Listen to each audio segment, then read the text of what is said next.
Over speed తోనే ఈ ప్రమాదం జరిగిందంటూ నిర్ధారించారు. కారు పూర్తిగా నుజ్జునుజ్జైన పరిస్థితి. కారు ప్రమాద సమయంలో లాస్య నందిత సీట్ బెల్ట్ ని పెట్టుకోలేదు. సీట్ బెల్ట్ పెట్టుకుంటే ప్రమాద తీవ్రత కాస్త తగ్గుండేదనైతే చెబుతున్నారు. మనం చూసాం ఇప్పటివరకు దానికి సంబంధించిన డీటెయిల్స్ ని. 37 ఏళ్ల చిన్న వయసులోనే రోడ్డు ప్రమాదం రూపంలో మృత్యువు ఆమెను కబలించింది. అంటే వరుసగా ఆమెని రోడ్డు ప్రమాదం వెంటాడిందని చెప్పాలి. 10 రోజుల క్రితం చిన్న చిన్న గాయాలతో రోడ్డు ప్రమాదం నుంచి లాస్య నందిత బయటపడ్డారు.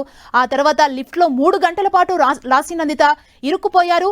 ఇప్పుడు ఈ రోజు ఉదయం జరిగిన ఈ రోడ్డు ప్రమాదంలో లాస్య నందిత స్పాట్ లోనే మృతి చెందడం జరిగింది. మనం చూస్తున్నాం ఆ ప్రమాదానికి సంబంధించిన విజువల్స్ ని చూడొచ్చు. మరోవైపు హాస్పిటల్కి వెళ్లి మాజీ మంత్రి హరీష్ రావు కుటుంబ సభ్యుల్ని పరామర్శించారు. ఆ కుటుంబానికి అండగా ఉంటామంటూ వారికి భరోసా కల్పించే ప్రయత్నం చేస్తున్నారు.